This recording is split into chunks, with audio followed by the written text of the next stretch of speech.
I'm joined alongside Kelly Trapuka, JSBL legend. Kelly, first of all, how you doing? It's great to see you. I'm doing very well. It's nice to be here, and certainly for this occasion, I'd come out to do anything for Artstock.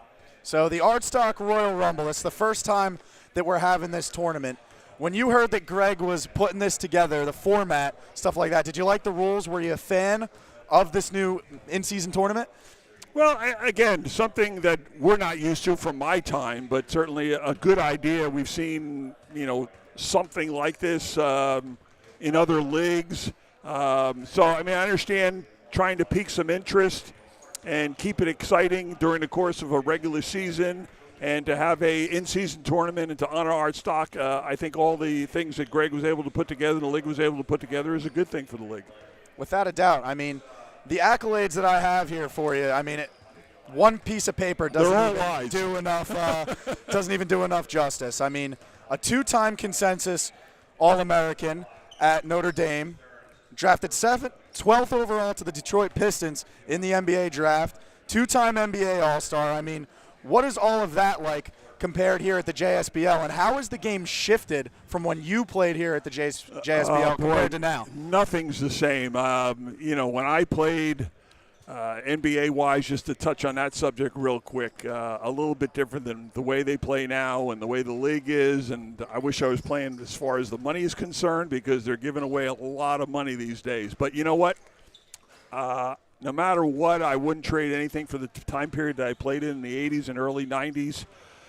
You go back to, Bird and Magic Johnson, Michael Jordan, Isaiah Thomas, Kareem Abdul-Jabbar, Hakeem Olajuwon, Patrick Ewing, on and on. I could name a million guys. So that NBA was the greatest period, and I'll argue that with anybody that wants to argue with me.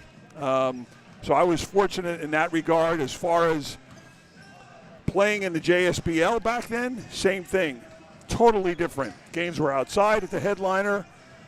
We enjoyed that. You couldn't get these kids to play outside these days. There's no way. I mean, you're on the macadam. I had a knee replacement about 5 years ago. I just had my shoulder replaced.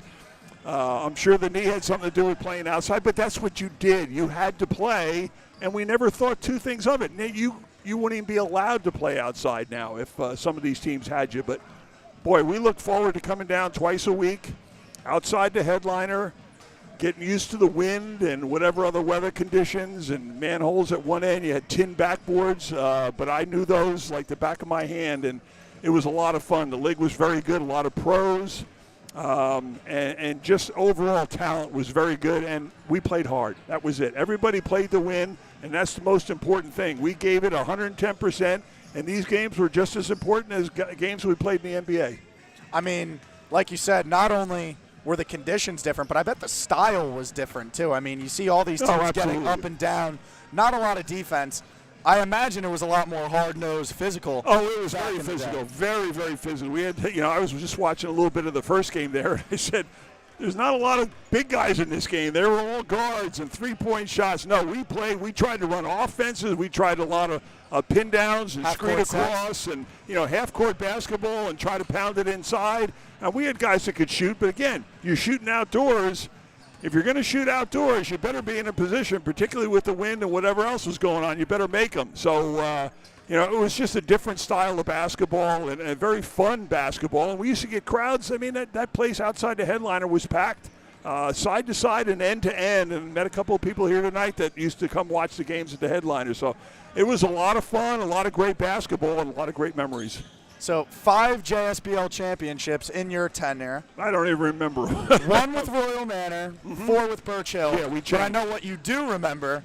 You got to play alongside your brothers, TK, Todd, and Chris. What was that like? Well, I mean, TK and I were the ones that originally came down because we were 2 years apart. We played in high school together. I was a sophomore. He was a senior. And then he went on to Fordham, and I had 2 more years of high school, and we did very well. Never won a championship, but at the same time, we were always kind of connected. So TK and I were looking to play because we had played up in Jersey City with Bob Hurley Seniors, ran a league, and that was great. Glass backboards outside, but that was for college kids. And you couldn't play as college kids down here in the Jersey Shore League. So once I graduated from Notre Dame and got drafted in the NBA, we were looking to come to the Jersey Shore League. and we got a hold of Billy DeAngelis, who was a former NBA player and a coach and a good guy, and he put us in touch with Art Stock. We had never met Art Stock before, and the first game that we came down to actually got rained out here, and Billy introduced to Art Stock, and he wanted to have a little practice since we came all the way down from North Jersey. And I was just talking to TK. I said, I don't remember getting rained out in any game. And he said, no, it did happen the very first game we came down. So that was kind of a start of our relationship with Art Stock and how we got involved. And, once we met Art and he was putting together teams, we were never going to leave or play with anybody else. And Art became a very, very good friend. And he was not only good to us and the other guys that were on the team, he was good for the league. He saved this league more than once. Not only opening up the headliner at that time after they moved from Jerry Lynch's, but building a court. And then later on, towards the end, we left the headliner and went to the Birch Hill Swim Club, which Art Stock owned. So he saved this league a couple of times. So the league is, I'm sure you've heard enough of this already, but is very indebted to Art Stock. And he's the reason why we're having this in-season tournament and they're playing for the Art Stock belt. Yeah, definitely not the first person to have nothing but great things to say about Art. But looking back on it, on your time at the JSBL, what is your favorite memory here? Oh, boy, that's a hard question. I just think that the guys that I played with, because there were a lot of NBA guys that I grew up with, my brothers playing, we all became very friendly, but we were also very friendly with the guys, even though we were very competitive. We had, both had chips on our shoulders as far as competing against each other, but there were some battles out there. And when you can compete and play at the top of your game and beat a guy, and yet after the game, go inside the headliners for a few extra beverages, there was nothing better. I'm not sure why we played just basketball. I think it was more, not so much for the basketball, but for the fun afterwards. And we'd all shower together. We'd shake hands and we'd go have, a drink, and we'd tell some tall tales about how the game went or how the season went or whatever. That was a lot of fun, and that's what made, I think, this league so much more fun back then was the camaraderie, not only the guys on your team, but your opponents as well, and, of course, the great atmosphere outside in the parking lot at the headliner and then going in and have a couple of adult beverages at the time and enjoying that as well. So it was a lot of fun. We look forward to it every summer. I mean, some of these guys not of age, but maybe an idea they can potentially bring back. No, these guys are way too young, so we would have to card them. But, Kelly, thank you so much for your time and taking the time to speak with us. I appreciate it, and just one more thing. Just, people should know that Art Stock, we think about him often. He was a great man. He was a lot of fun. He loved to win, and we were so excited to win it for him, not only once, but 4 or 5 times, whatever you said, I forgot. 5. And the king of doers and soda is number one in our minds and our hearts. Kelly, thank you. Thank you very much.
It is time, ladies and gentlemen. Welcome to the championship here for the JSBL Royal Rumble Final. My name is David Smith, and I am joined alongside my lovely color commentator, Alec Crowdhamel, as we're going to bring you the action. Stearns trailer, only 5 guys in uniform right now. Don't have the Durkak brothers, no Larry Smith, no Alonzo Frink, no Kesley Felizor. Going to be an uphill battle for them, and they haven't lost a game in probably, a year and a half now? Going back to 2022, yeah, a 20-game winning streak for Stearns trailer, but that's going to be on the line tonight. Like you said, only 5 guys in uniform right now. Meanwhile, RKE Athletic, also fighting for that championship, has 9. So it's going to be a test of depth for sure for Stearns trailer. It'll be Shaq Scott and Jerome Frink on the tip. RKE with a ton more in uniform. Could prove to be the X factor. As the tip is won by Frink, but into the hands of Horton as he'll pull up for 3. Can't get it to go, rebounded by Jack Collins. Collins finds the cutting Shaq Scott as he can't get it to go, rebounded by Frink. Ukawuba bringing it up now. He finds Frink. Not the most comfortable three-point shooter. Hold back down Scott. That pass deflected by Horton. That one into Campbell. Campbell attempts it. Nothing but air there. Rebounded by Kyle Cardacey.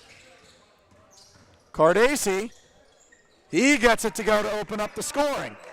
Kyle Cardacey, the player of the game in RKE's past 2 matchups, as he's been lights out from beyond the arc, as Kevin Mateo can't get it to go, as he's going up against his former team, RKE Athletic, who he suited up for last year, as Ithiel Horton gets it to go. 4-0 RKE. A couple of grown man moves down low from Cardacey and Horton. Both guys with a lot of experience and already a 4-0 lead for RKE. Ukawuba now with the ISO. He gets stripped, but Scott loses it into the hands of Frink. He'll take it himself, but he can't lay it in. Fighting for it down there are a bunch of guys. It's Scott, Horton, and Ukawuba, as we'll have a jump ball. It's going to be Scott and Ukawuba.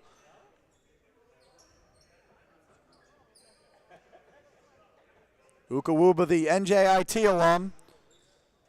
It's actually going to be Horton, excuse me. That one won by Ukawuba, but into the hands of Kyle Cardacey as he looks to push the pace. Cardacey, turnaround, mid-range jumper, no good. Rebounded by Frink. Campbell with it now. Into the hands of Mateo. Mateo gets a screen. He'll go all the way to the cup as he lays it in. Horton now. He tries the runner. He gets it to go 6-4. Or 6-2, excuse me. Ukawuba. Screen from Frink. Ukawuba dishes to Mateo, who gives it to Gene Campbell. Jack Collins defending.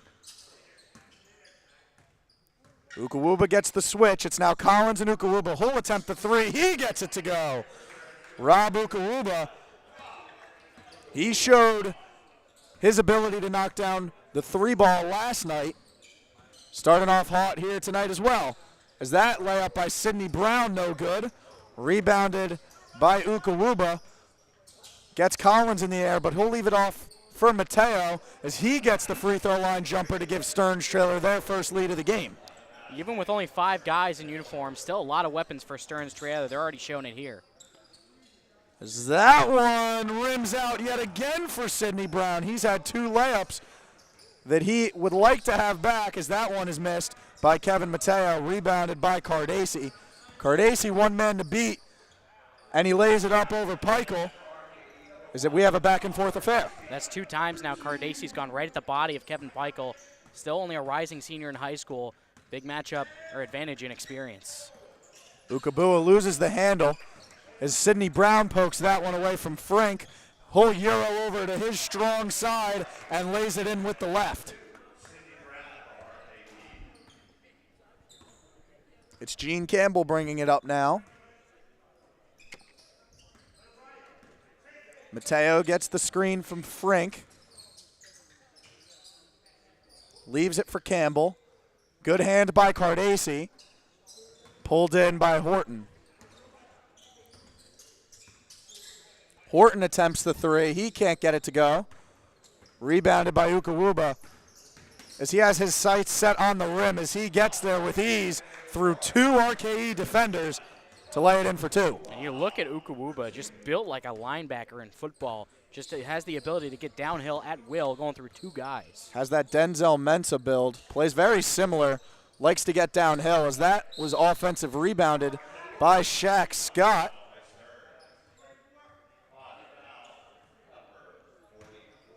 Scott with an opportunity for two here. That one goes on Jerome Frink.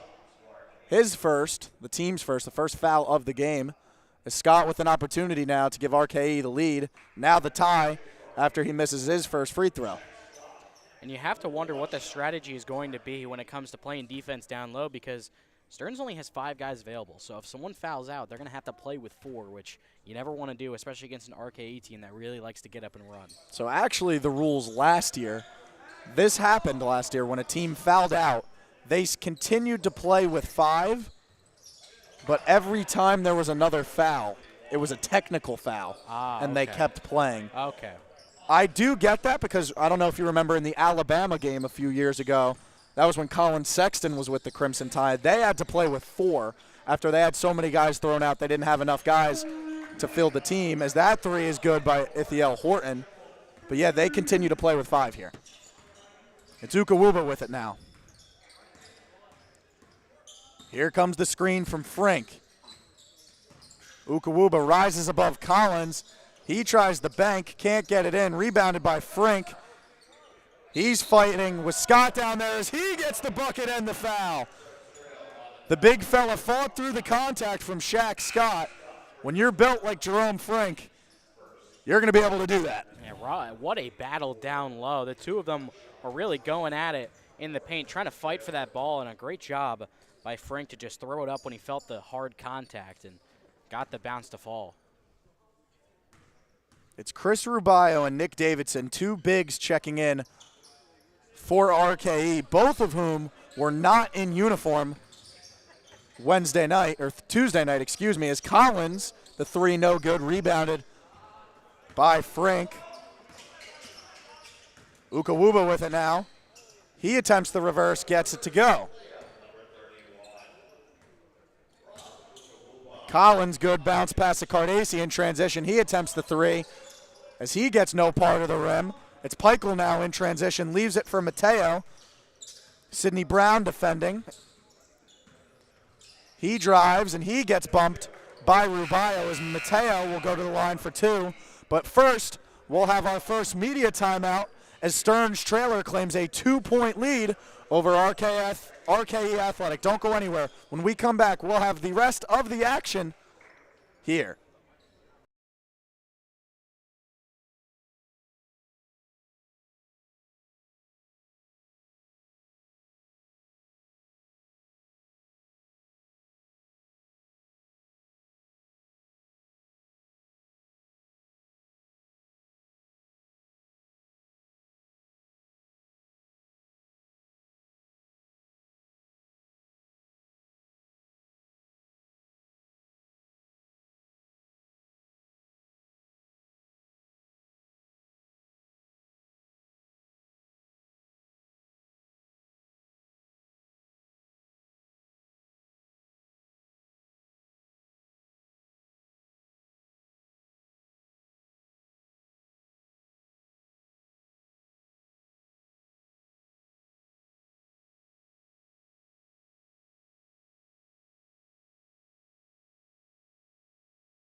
Welcome back here. Kevin Mateo at the line for Stearns, looking to extend their lead.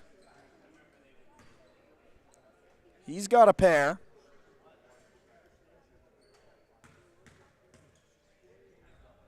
First one, can't get it to go. Rolls around the rim and out.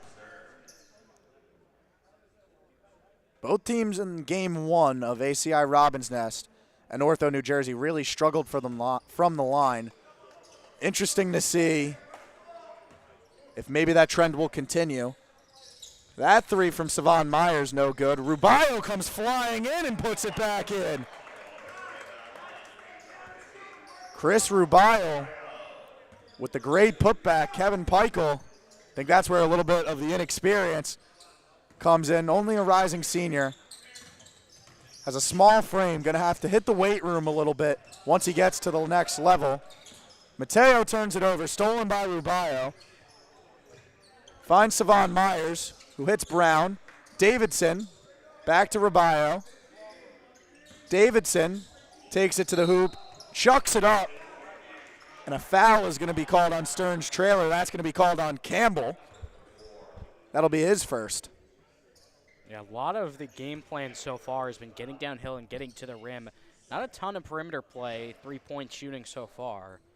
But we're seeing it work pretty well for both teams. They're getting to the line. These are two teams that like to get out and running. Guys on RKE that can hit the three ball. Sidney Brown, Savon Myers, not bad. Jack Collins has a good shot. And then Ithiel Horton as well. And then obviously Kyle Cardace. So a lot of guys capable of hitting the three for RKE. Stearns missing a lot of their guys. Kevin Mateo and Gene Campbell obviously always threats. Ukawuba showing his three-point prowess as well. But yeah, like you said, both of these teams choosing to take it to the rim a lot more, which we typically don't see in the JSBL, as Mateo can't capitalize as Collins comes away with it. Great in pass to Rubio as he lays it over Peichel. As that one goes off Sidney Brown. But I think the RKE game plan is pretty evident, as Kevin Peichel is most likely going to have to be matched up against one of the RKE bigs. And I think the game plan is going to be to attack Kevin Peichel. Absolutely. We've seen it a lot already, and I'm sure it'll continue. RKE with three bigs right now. They have Shaq Scott, Nick Davidson, and Chris Rubio all suited up. Will be interesting to see if they go with a three big man lineup to try and capitalize. Peichel in transition finds Campbell. Campbell the three, no good, way long. As now it's Horton with it. Horton finds the cutting Rubio. As a body hits the floor, that's Frink. You know, if Frink hits the floor, there's either a lot of contact or he did a really good job of selling it. But no whistle, as RKE leads by 5. Ukawuba finds Mateo. He can't get it to go. Rebounded by Cardace. He has one man to beat. Beats him, and he'll lay it in over Mateo, and the foul! RKE takes a 7-point lead off of Kyle Cardace's and one layup. And Stearns' trailer might be in some danger of losing their first game in over a year and a half here in the finals of the Royal Rumble Final. Stearns' trailer will take a timeout. And what a sequence of events that we've seen from RKE. Absolutely. They're getting out in transition, and they're attacking the basket. But even in their half-court offense, they've shown an ability to just pound it down low, and they're really targeting some of the less experienced guys for Stearns' trailer. And even for Stearns' trailer on offense, they're doing a good job of getting downhill. It's kind of a differing style of how you get to the rim. With RKE, it's more of just passing it down and letting your big man go on the block. And for Stearns, that's more of driving to the rim and trying to get a bucket from there. And so far, RKE's done a really good job of just establishing position. And that's the tough part when you only have 5 guys in uniform, and not all of them are experienced at playing against a big, especially some of these older guys for RKE. And it's showing right now with a 23-16 lead. When we were talking pregame, before the mics went on, we were saying this might be the first real test we've seen Stearns' trailer have in quite some time. And we're seeing just that. But Stearns' trailer in their past 2 games were also tested in the first half before they blew the doors open in the second. Maybe we'll see that, but this time Stearns doesn't have a bench to work with, and they're missing a lot of key pieces. Absolutely. I mean, you mentioned the Durkak brothers earlier on, the ability that they have to not only play on the defensive end, but put pressure on the rim just as athletes is very important, as looks like we have a... We're waiting for Charlie there he is. to get back to his seat. He ran to the bathroom during the timeout. Charlie does a great job of doing the clock, but can't start back up without him. But he gets back to his seat now as Kyle Cardesi will have one free throw. He extends the lead to 8.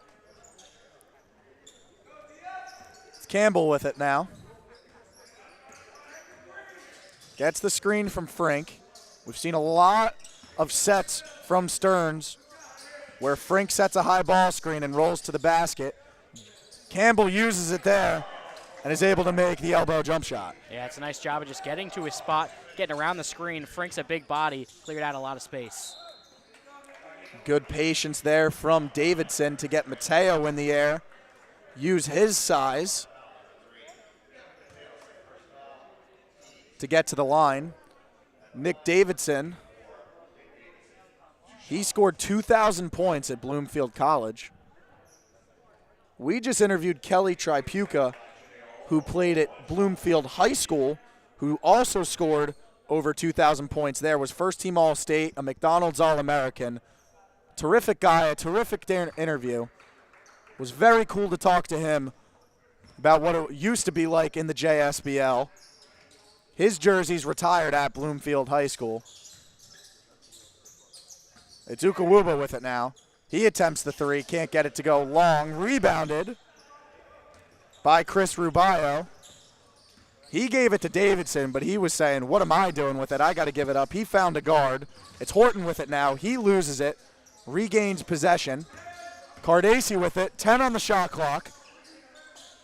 Finds Rubio, hits off his foot into the hands of Frink. He'll find Ukawuba. He'll take the step back, but he will drive back into Horton, and he lays it up and in and gets the foul. Rob Ukawuba gets to his spot. He is so strong when he drives to the rim. Absolutely, and they're going to have to rely on him a lot as this game goes on. Just his ability to break down his defender off the dribble and use his strength to get to the rim, and on that one, was not fazed by the contact at all. Now is a chance to get a three-point play. Ukawuba can't convert on the three-point play. Horton finds Savon Myers. Myers uses his explosiveness to drive baseline. Davidson lays it in. That'll extend the lead to 8. 40 seconds left here in this first quarter. A reminder that we are playing quarters tonight, not halves like we have this week. But we will still have the target score with 4 minutes left to play. Mateo airballed that three. About a 6-second differential between the shot clock and the game clock. Myers with it now. Gets the screen from Davidson. He'll drive to the rim, leaves it out for Rubio, but they'll call the charge on Savon Myers. Frink fell the first time, didn't get the call. This time with the different official underneath the rim, he gets the call. Yeah, I would say on that one it was a little bit less contact, but good job to leave the body up. And, I mean, when you fall like that, usually you'll get a call. Didn't the first time. You don't typically see guys of Frink's size taking charges, but we've seen him attempt 2 so far. It's Ukawuba with it. They're going to hold for 1. Gets the high ball screen from Frink. Rubio switches on. 2 seconds left. He'll attempt the 3. Air ball rebounded by Peichel. Don't think he got it off. It's in. Officials will wave it off. And RKE holds a 8-point lead over the undefeated Stearns Trailer, who are the reigning champs and undefeated in the past year and a half. What a great start for RKE Athletic. Absolutely. Once again, just getting downhill and getting down low and using their bigs to just get into a great spot offensively. That's been carrying them so far. They've even been getting to the free throw line a lot as well. Drew 4 fouls in that first quarter against Stearns Trailer.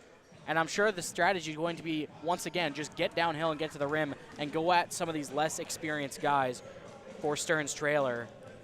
And they're going to look to build on this lead. So it's going to be tough to stay in this game for Stearns Trailer if you keep fouling, because you're giving RKE more opportunities to put points on the board at the free throw line as well.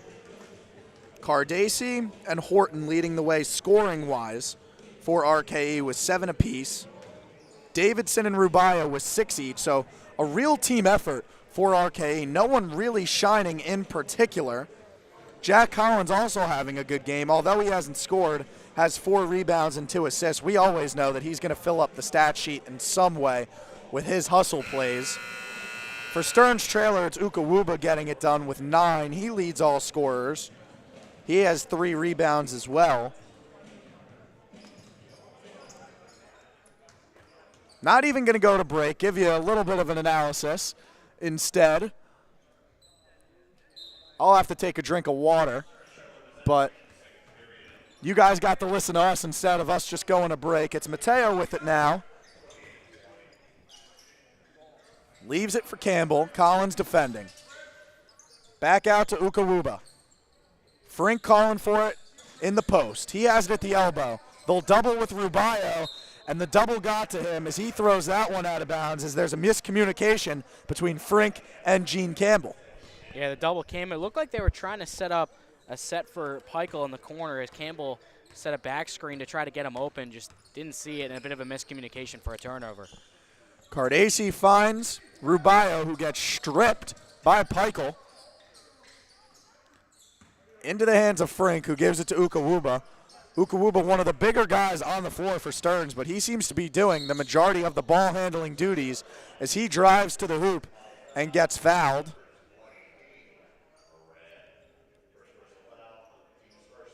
That one will go on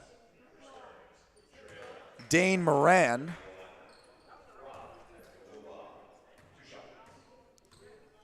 Moran getting his first action of the game. The only one of RKE not to check in that first quarter. Ukawuba makes his first free throw. He's the first player to reach double figures. Makes the second as well. We have a 6-point ball game. Cardace with it. Dribble handoff to Collins. He'll try the fadeaway jumper, no good. Leaves it short, rebounded by Frink. Ukawuba slows down the pace. The much smaller Cardace guarding. Looked like a moving screen there, got away with it, and Ukawuba hits the mid-range J. Nice job off the screen. That's not usually his game to put up a jumper like that. A wild play, almost fell out of bounds. Still got an open 3 and couldn't hit it, but now Ukawuba lost it again. He's doing a lot of work with the ball handling. Good job there from RKE to get the steal, be alert, and lay it up and in. Kevin Mateo gets the elbow jumper to go, and it's a 4-point lead for RKE. Mismatch down low. Collins sees it. He finds Scott. Mateo defending. Here comes the double, but doesn't come in time as Shaq Scott lays it in. Yeah, not much you can do there if you're Kevin Mateo. Just got bodied by Scott, and the double came too late, and by that point, made a nice spin move and was open under the hoop for the easy layup. Mateo, he gets doubled. Leaves it for Campbell. Campbell, tough shot, can't get it to go. Rebounded by Cardace. He pushes the pace, finds Collins on the wing, pump fakes. He'll take the 3. He can't get it to go. The putback by Rubio is good. Now a 8-point lead for RKE Athletic. Ukawuba, the hesitation, can't get it to go. Short, rebounded by Rubio. He's looking to push. Leaves it for Cardace. He'll take the 3. He gets it to go. First double-digit lead of the game for RKE, and Stearns Trailer takes a timeout. It felt like Stearns was going to get back into this game, getting it down to 4 after the nice shot by Mateo, and then just an avalanche on the boards and from the outside by RKE. That time on the previous play, Rubio gets in front of Kevin Peichel, who really didn't stand much of a chance on the box out by Rubio. Got an easy putback. And then Cardace in transition, he will never hesitate to put up that 3. It's what he's been so good at these past couple days in particular. If you remember back on Tuesday night, to send RKE to the championship here, hit a tough 3 where he got fouled as well to hit the target score. He's been electric in this Royal Rumble. Would think that if you give an MVP award to this Royal Rumble, I think so far it would go to Kyle Cardace. He's had his hands all over this tournament. Rubio will check out. Davidson in. Here's the 3 big man set that we were talking about. Scott, Davidson, and Moran. It's Campbell with it now, Davidson defending. This is where the disadvantage comes in, as that's not the matchup you want defensively. Brown on Mateo. 3 seconds left. He'll have to hoist. He gets it to go. Kevin Mateo gets the 3 to go. He's got 8. Collins, good crossover to get to his spot. He can't get it to go. Tips it out to Davidson. One more to Brown, and Brown knocks down the 3. Even though Jack Collins didn't get the layup to go, that play all stemmed from his hustle to tip it back out from to Davidson, who then had a good one more pass to Brown. Absolutely. He even put the defense off balance as well, as everyone was trying to box out. But with the tip, someone was open, and they found an open man. That one rebounded by Shaq Scott, the Wagner alum. Gets it to Brown, who finds Moran in transition, but blocked by Frink, as here comes Kevin Peichel in transition. He'll pull up for 3, can't get it to go. Rebounded by Sidney Brown. Brown finds Collins. He finds Moran. Moran even wasn't expecting it, as that one goes out of bounds. And that one will be Stern's trailer ball. I think Collins should have let the 3 go there. Probably. That's an example of being a little bit too unselfish, but a good job by getting the extra pass off, but it didn't look like he was ready for it. Probably was better off taking the open 3. Zukawuba with it. Good help defense there to hedge on the screen. They do it again. Scott gets a hand up, rebounded by Brown. Seems like Ukuwuba is forcing a little bit too much from the deep mid-range area. Not the best shot, and he hasn't really hit recently. And that 3 good by Horton. And like you talked about, Ukuwuba forcing from the deep mid-range. I think that a lot of people argue that's the worst shot to take in basketball because it's the lowest percentage 2-point shot. Unless you're wide open, you'd rather take a layup or a 3, as that 3 by Peichel's good. Yeah, it's a good job of just sitting in the corner. Peichel, he's done a good job of finding himself open a few times now, and that time he converted as Stearns tries to get back into this game. That 3 from Horton, no good. Rebounded by Kevin Peichel as he runs it down. Davidson defending. He gets a screen, gets to the free throw line, kicks it to Mateo. Campbell. Scott defending, kicks it to Peichel. Peichel will attempt the 3. He can't get it to go. If he follows his shot, he probably gets that board. But instead, it's Sidney Brown who leaves it for Collins, who lays it up and in. Great play by Sidney Brown to set it up, and a good slithery finish there from Jack Collins. Yeah, great timing as well. Just bringing in the defense, getting the leverage, and then dishing it off. Good play there from Frink to get it right back out to Mateo, but he couldn't convert. Davidson to Collins, back to Davidson as he lays it up and in. Not very often you see a 4-on-1 break like you saw for RKE, but looks like Stearns might be getting a little tired. These 5 guys have been on the floor all game long compared to the 9 guys in uniform for RKE. That one's stolen away from Davidson. Horton with it now. He finds Davidson. The lob to Collins, but short. Sidney Brown finds Collins again in the corner. He attempts the 3, no good. Rebounded by Brown. Brown kicks it back out to Horton. Horton will attempt the 3.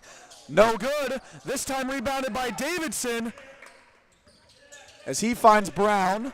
Brown the 3. The 4th time is the charm. Sidney Brown knocks down the 3 as the lead is now 18 and Stearns trailer in danger of their first blemish. They are on the ropes right now. Had so many opportunities to clean it up on the glass, just could not get the bounce. That one rebounded by Scott as it was tipped by Campbell. Good dish there from Brown as Scott lays it in the paint, as now it's a 20-point lead, the biggest of the game. And that one goes out of bounds. It'll be RKE ball. And that one will take us to the media timeout as RKE is running away with it. What a performance we've seen from Sean Gallagher's squad as RKE is starting to run away with this one. Don't go anywhere. When we come back, RKE up by 20.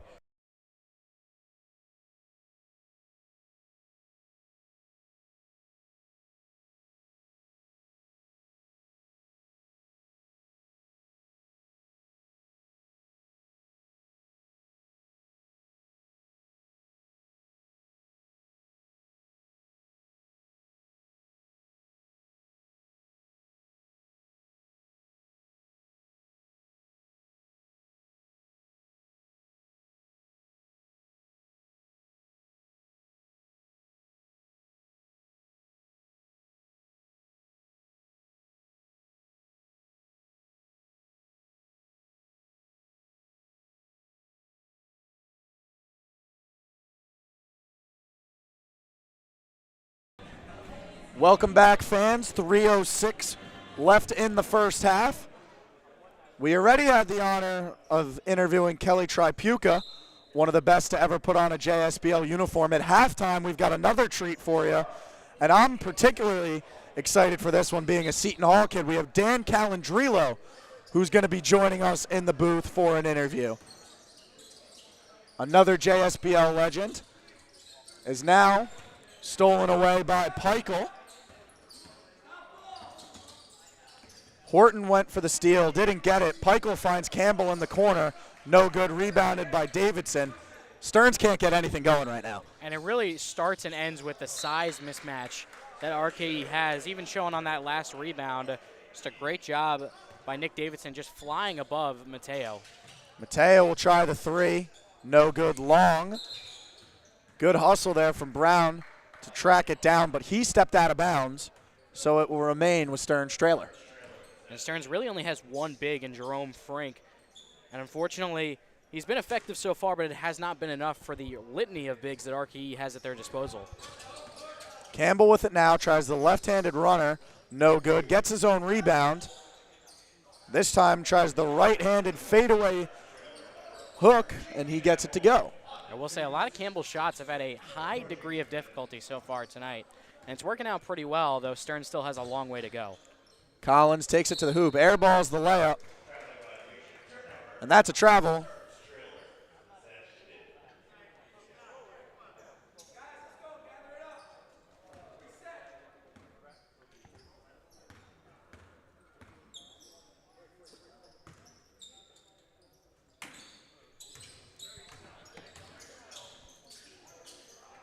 That post hook no good by Frink. So here comes Brown.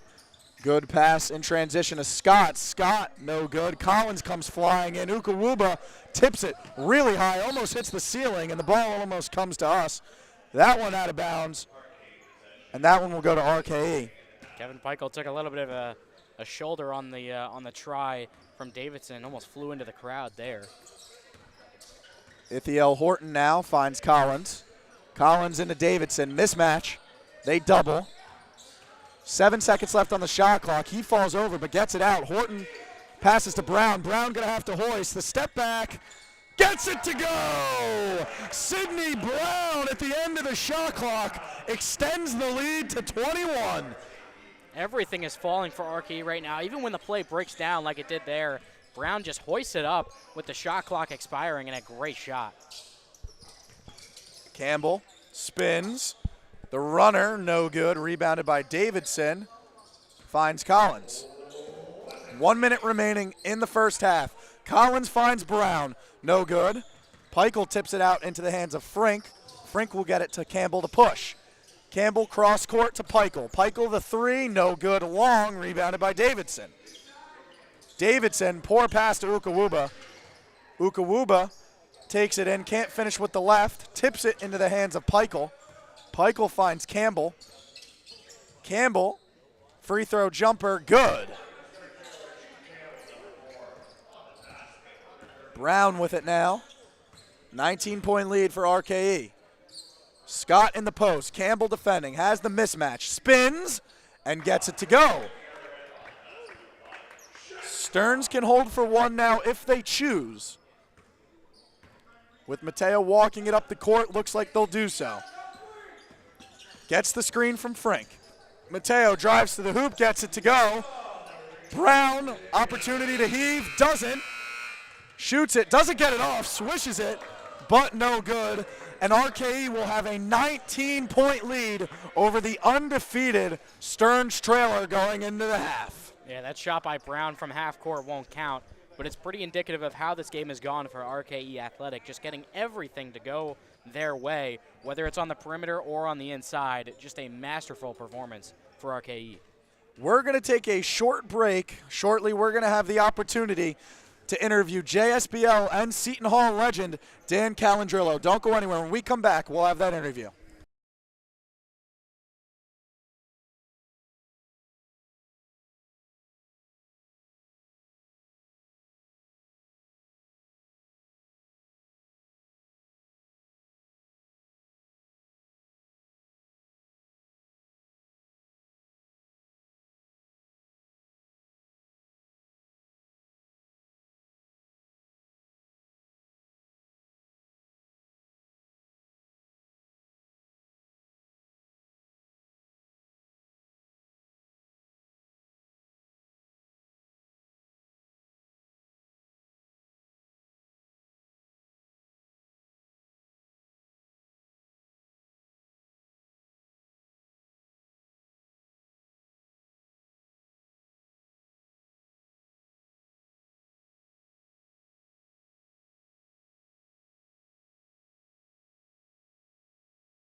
David Smith of the Jersey Shore Basketball League, joined alongside the man, the myth, the legend, Dan Calandrello. Dan, how you doing? No, this is Bill DeAngelis. Oh. Bill DeAngelis, how are you doing? And Danny, I coached Danny with Kelly, Okay. and Danny's a great guy and a great player. So, Bill, how has the game changed? This is the same question that I asked Kelly. How has the game changed since you played here in the JSBL?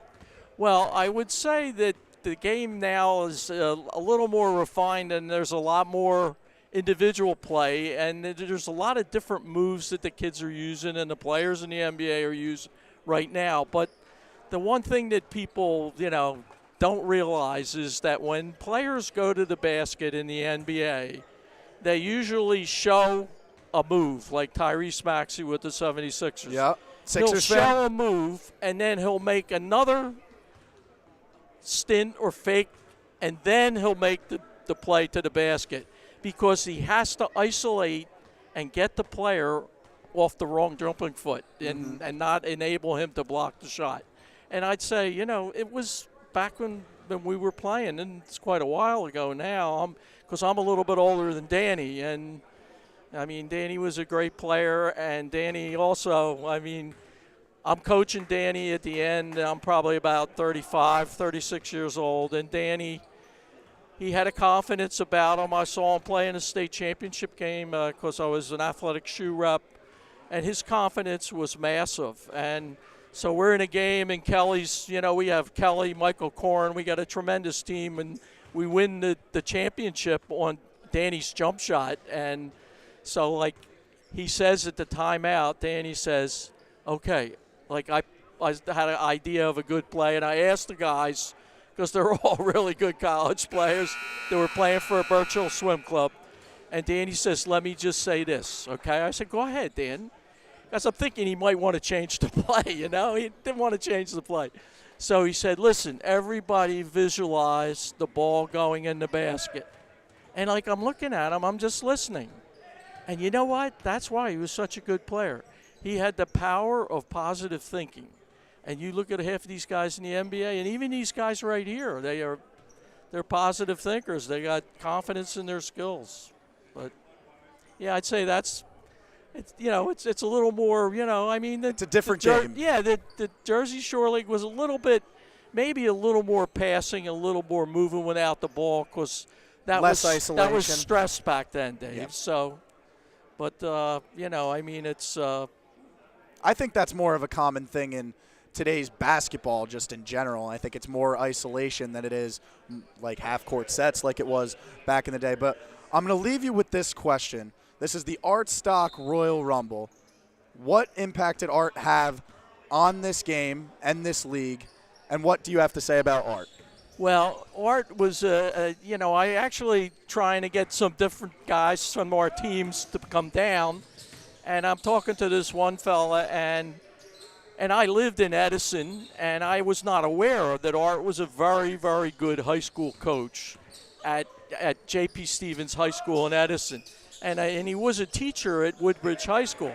And I met Art through Lenny Carmichael, who's a teammate of mine and who just passed away.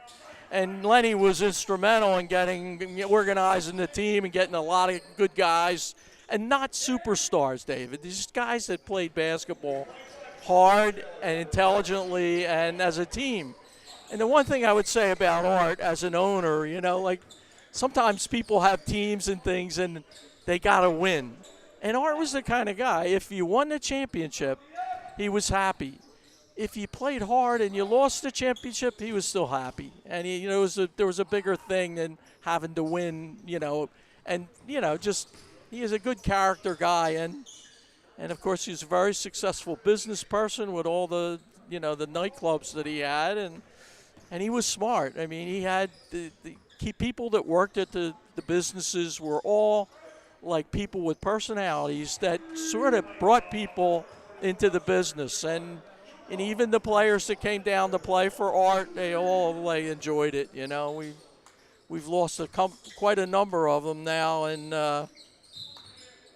but it's good that David, to continue in the Jersey Shore League, and you know what? It gives kids an opportunity to showcase their skills. And, you know, like you see this guy, Tim Legler, you know, on TV.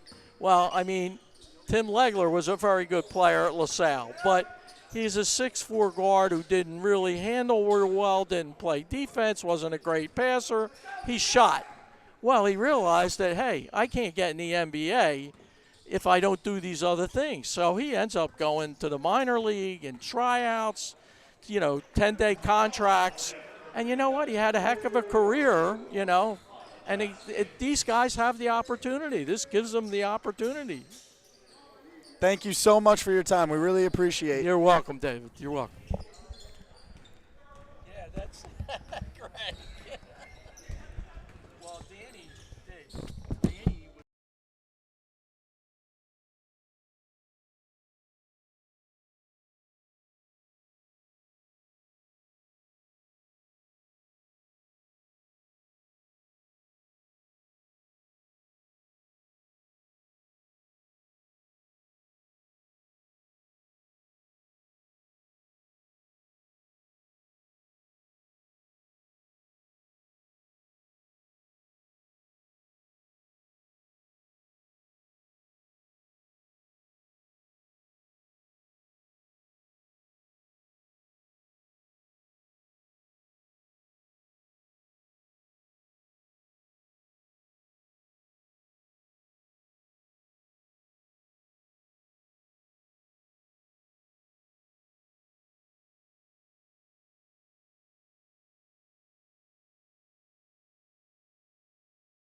Great interview the way we're just able to conduct as that one goes out of bounds.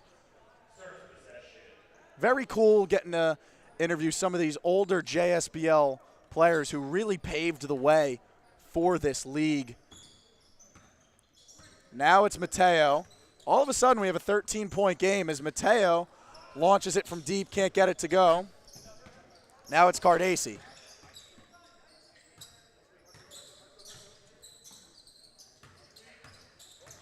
Drop step, Myers spins back the other way, gets it to go over Mateo. Great move by Savon Myers. And though Stearns has been able to get back into this game, kind of showing the size mismatch by just straight backing down Mateo and getting the easy bucket.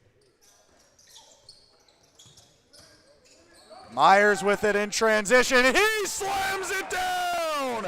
Savon Myers shows off the athleticism and throws it down with thunder. Ukawuba lays it in for two. Ooh, what a jam. Just flying high into the air, a tomahawk slam. You don't see that too often here. Davidson knocks down the three. Just as Stearns was making a little bit of a run, RKE with an answer almost every time. That one poked away. Horton with it. He'll take it, lobs it to Myers, and that one's laid in. 20-point lead now for the orange and purple. Well, it's funny. Stearns was making a run when Billy DeAngelis and you were talking, and now that he's off the mic, RKE's gone right back up and up to a 20-point lead. Maybe he's Stearns' good luck charm. We need to get him back on here if Stearns wants a chance to get back into this. Billy seemed like a great guy.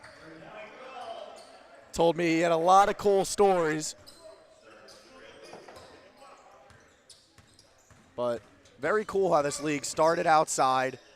Just really cool to see how it evolutionized over time, too, as Cardesi gets the three to go. As it's now back to a 20-point game. Next step ball will be the media timeout. Campbell tries the reverse, gets it to go. Tough shot there from Campbell. Another shot with a high degree of difficulty like we've seen all night.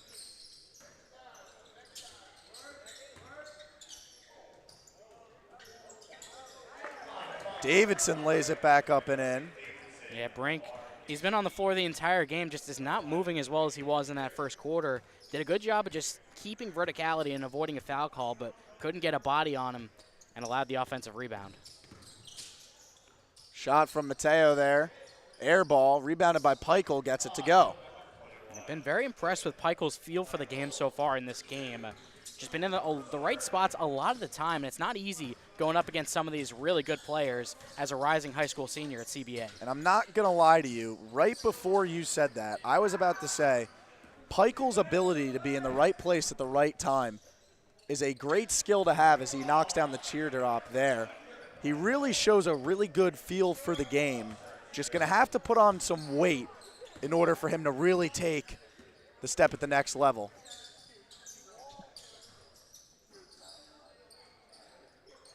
As that three is good from Ithiel Horton, who has been a sniper from deep for RKE. Yeah, a guy that has a lot of high major experience.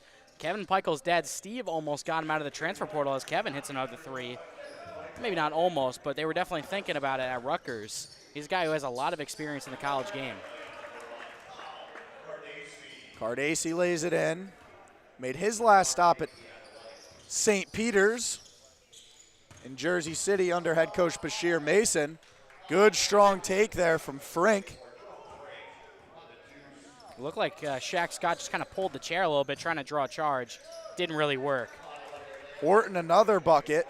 This is the first game that we've really seen Horton take over with his scoring ability so far in this in-season tournament. We knew he had it in him.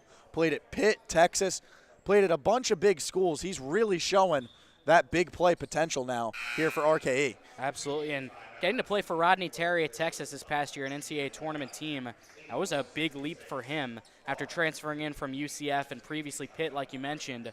I mean, he just had the ability to be a microwave scorer. He had some really good games, started every so often at Texas, averaged about 6 points per game in his last season, and he's really showing up tonight. Definitely proving to be costly. We're going to take a short break here for the media timeout. Don't go anywhere as we have an 18-point lead here at Manasquan on RKE over Stearns Trailer.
Gene Campbell with it now. Mateo takes it in, lays it up for two. 16-point lead now for RKE. Sidney Brown looking for Scott down low, finds him. He brings it back out. Finds Brown. Brown the mid-range J, no good, rebounded by Ukawuba. The three-pointer from Mateo, no good, rebounded by Campbell. Campbell, teardrop, gets it to go. Sidney Brown attempts the three, no good, rebounded by Frink. Mateo.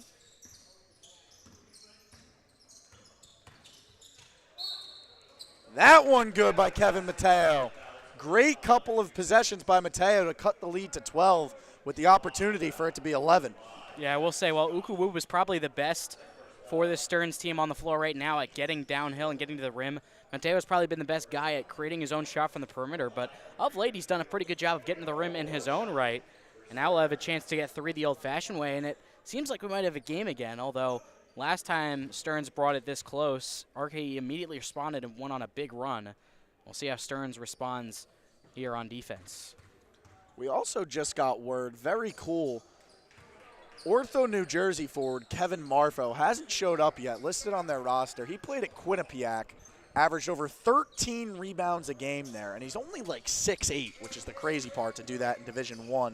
He just got a job with the Memphis Grizzlies as a video coordinator, so pretty cool stuff. As now JSBL to the NBA, this time in a coaching role, as that three by Kevin Mateo was good, and we all of a sudden have a game here at Manasquan. As that foul going to go on Campbell, not Collins. And looked like a hand check foul. Yeah, it did.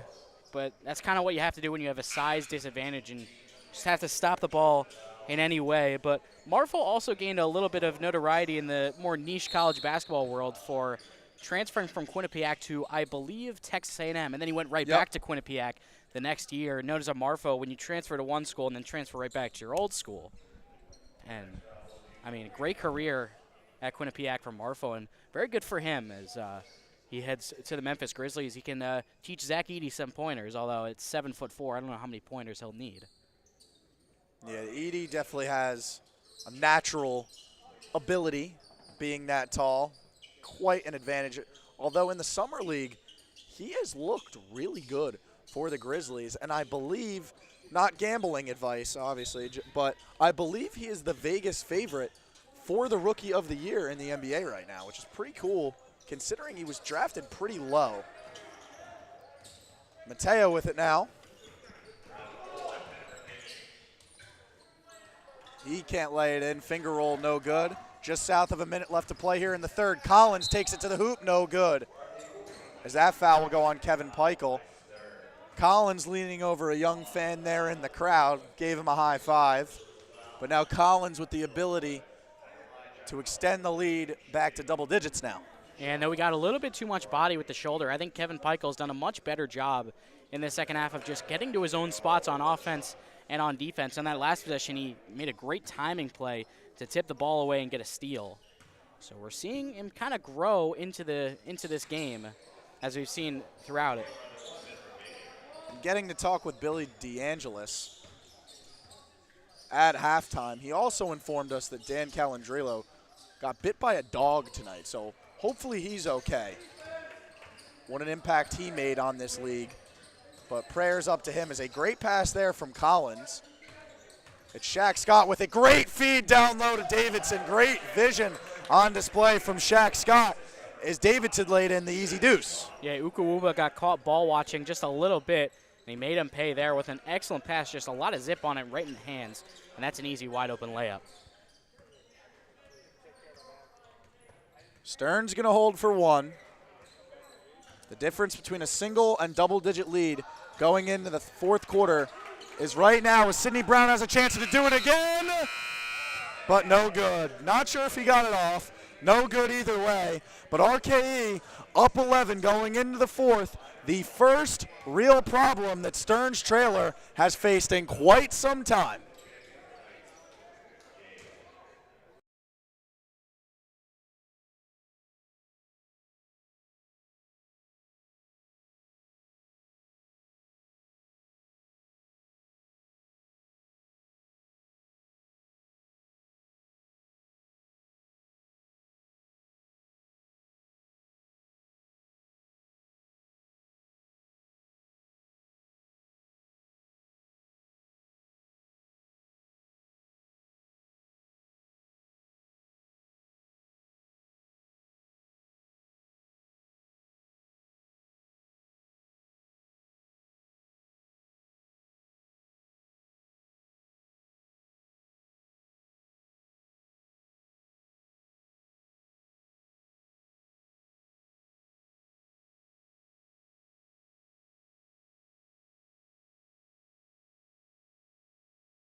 We are back for the final quarter of action here in the Art Stock Royal Rumble final between RKE and Athletic and Stearns Trailer. RKE an 11-point lead over the heavy favorite Stearns Trailer after they have a much depleted squad, only playing with 5. Good pass from Brown to Collins. Collins to Rubio. Rubio fouled as he'll go to the line for 2. Great ball movement there from RKE.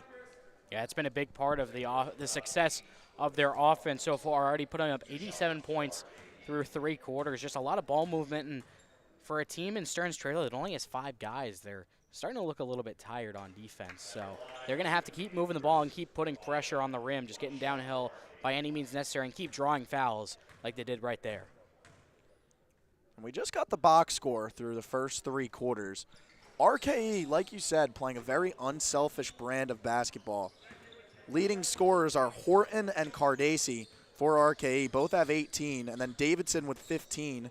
But then Sidney Brown with 11, Rubio with 8, and Shaq Scott with 8. So just a very balanced attack all around.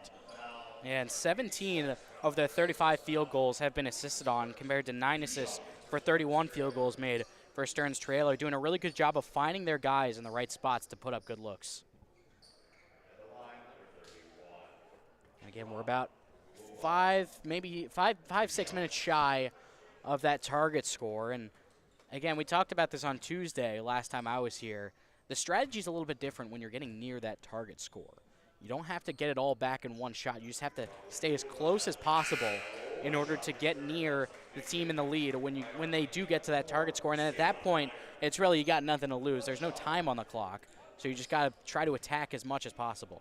We saw how much Seaview Jeep struggled with it. They held, I believe it was an 8-point lead during the target score over Ortho, New Jersey, and couldn't put them away at the end. Very controversial ending like we've talked about. As Collins attempts the 3, he can't get it to go long. Rebounded by Rubio. He kicks it out to Brown. He'll attempt the 3. No good. Rebounded by Rubio. Into the hands of Myers. Rubio to Collins. Collins to Cardacci. Cardacci for 3. Good. Kyle Cardacci with 21 now as RKE starting to pull away. But like you talked about, once we get that target score, it's a different brand of basketball. As there's a foul call there on RKE. That'll go on Kyle Cardacci. And I feel like the brand of basketball that RKE's played tonight, where the ball, especially on that last possession, just whipping around the court, kind of translates better to the target score type of game. Myers went for the crazy highlight reel block, jumped over Mateo, a lot of contact, certainly got him with the body, as Mateo will go to the line for 2. Mateo's had a good game for Stearns Trailer, leads all scorers with 22, played for RKE last year, so you know he's looking for revenge, trying to carry this Stearns Trailer team to victory.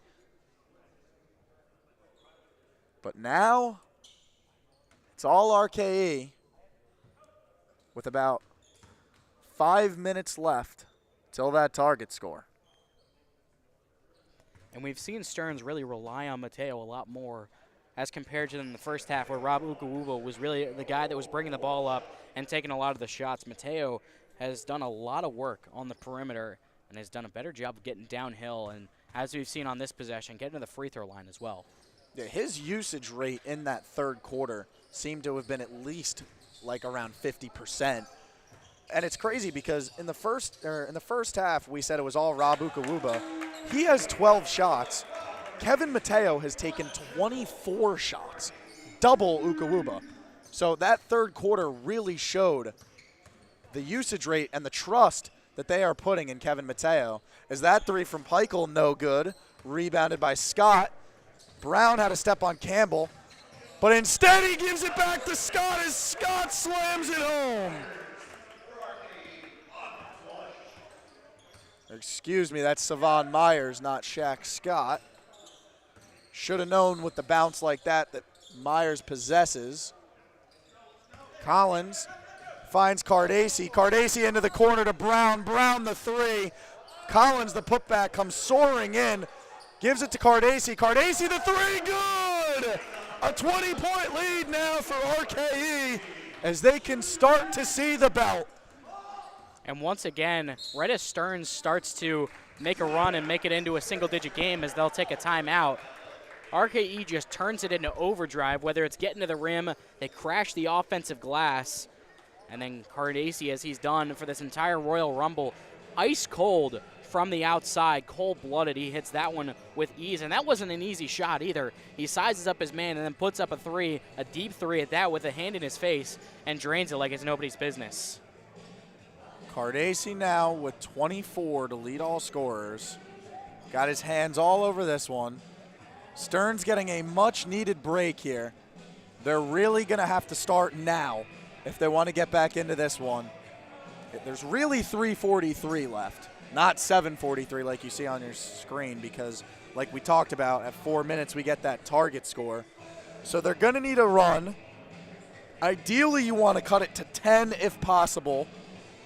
12 or 14 is still within reach, but anything besides that going to be real tough. Absolutely, and like I said before, I feel like RKE's brand of just utilizing a ton of ball movement and cutting towards the basket and setting up shooters is going to translate a little bit better than maybe an ISO-heavy game, just because you still have those sets where you can just find a shot at will no matter where the clock is at.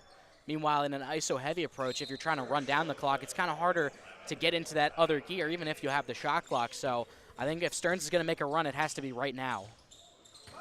And it's stolen away. Brown in transition. The lob off the backboard. Savon Myers with the slam. And RKE is starting to pour it on after a thunderous jam from Savon Myers. Frink finds Campbell down low. Mateo. The pass. Ukawuba. Frink, tough three. Can't get it to go. Rebounded by Myers. They have numbers again. It's Brown to Rubio, who slams it down. 2 dunks, 2 possessions for RKE, as this game's really starting to get out of hand. As for the first time in a season and a half, it's looking like we're going to say Stearns Trailer has been defeated. Campbell with it now. That one stolen away. Rubio, the bounce pass. Brown hits Cardacy in the corner. And that pass deflected by Peichel into the hands of Mateo. Ukawuba with it. He'll just lay it in. As now RKE will run. It's Myers. Myers to the hoop and the foul. Savon Myers showcasing his ability to get to the hoop, as he has 6 straight for RKE. Yeah, I think Stearns is just gassed now, and RKE is really taking advantage at every opportunity they've started running, and Stearns just is not able to keep up, especially in transition. And on that one, the defense started to get back, but it just was not enough, and especially with the foul, easy layup for Scott, and he's really shown an ability to get to the hoop and really finish with some fire.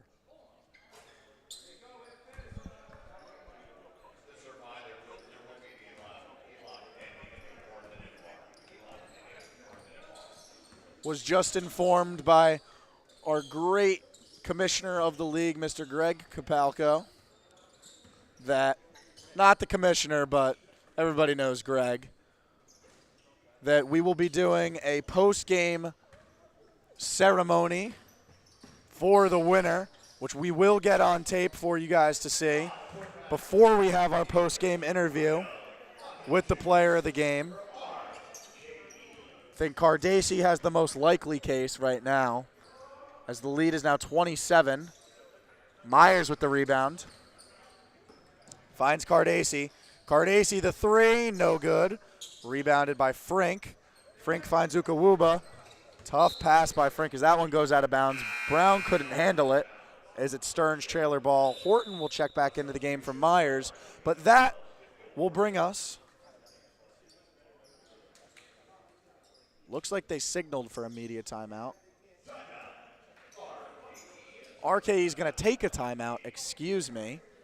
So we'll still have a media, most likely at the next dead ball.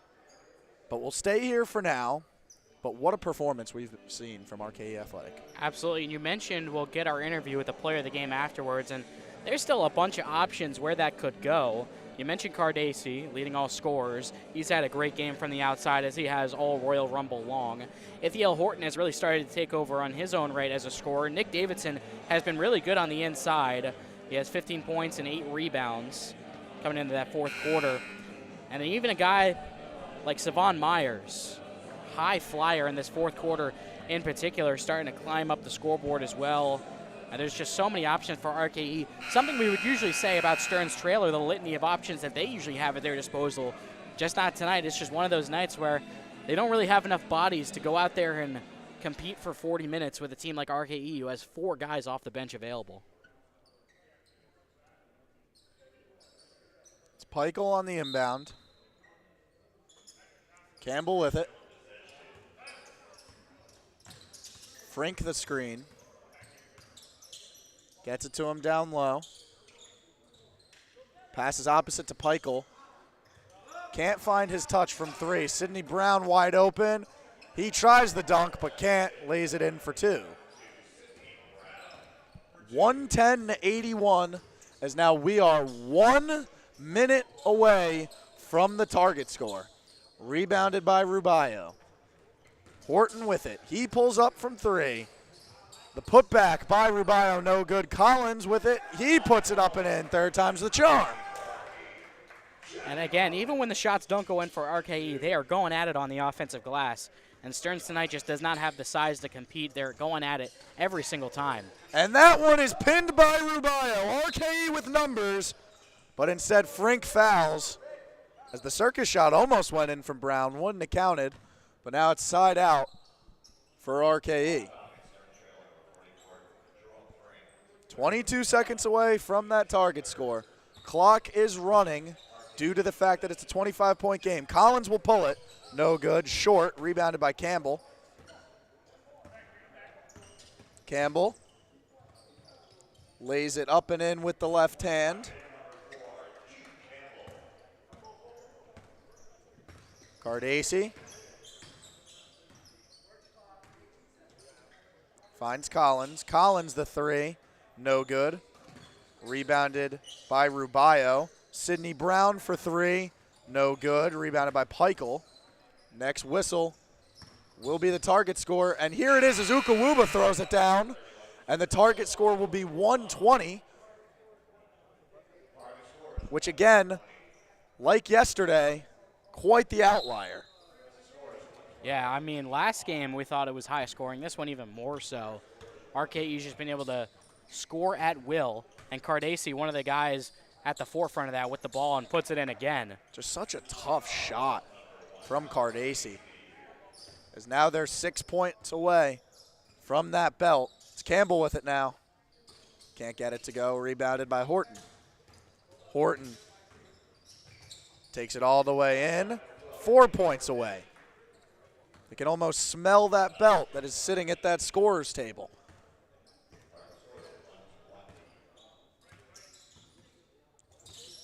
Mateo slips through the D, finds Campbell in the corner, gets it to go. Collins with it.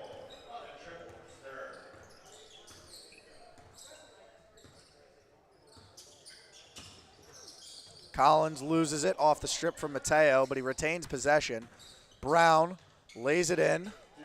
We are 2 points away, ladies and gentlemen, from RKE being able to hold that belt as it's stolen away from Brown. Brown with it, finds Rubayo as Rubayo slams it home. And ladies and gentlemen, RKE are your Royal Rumble Art Stock champions. Just a dominant performance, start to finish.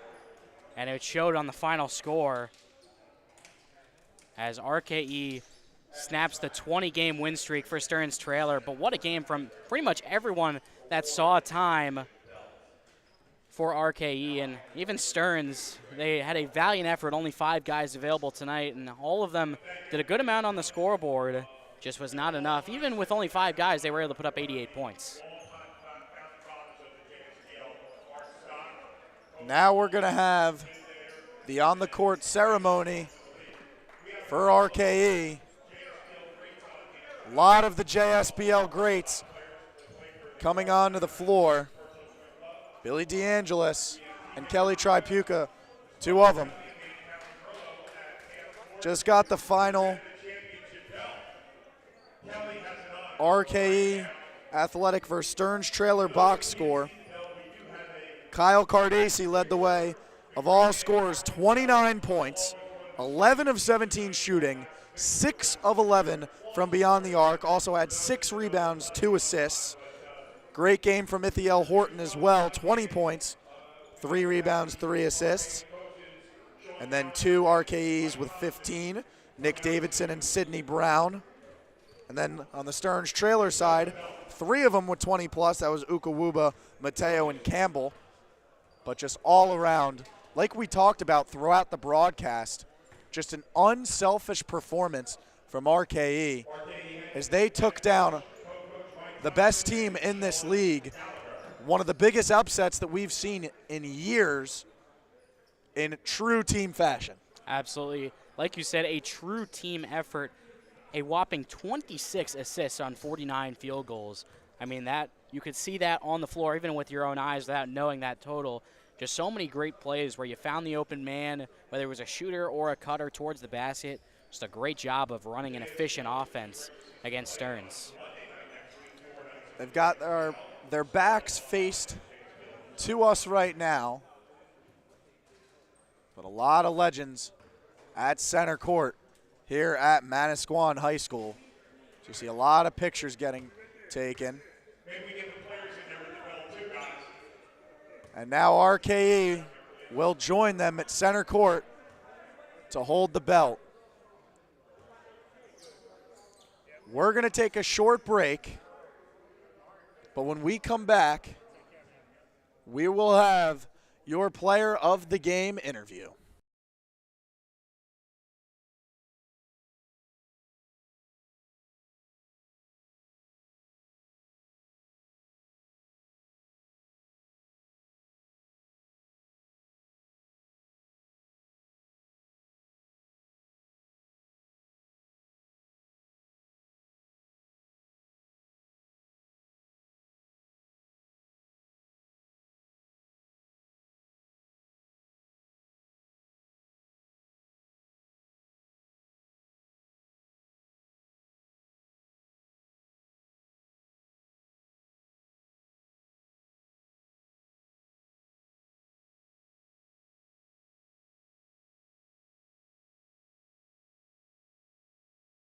I'm gonna walk up to the party. Nice. Right here with him. Right here. Who's Rob? Move. Sorry. Yes, my name is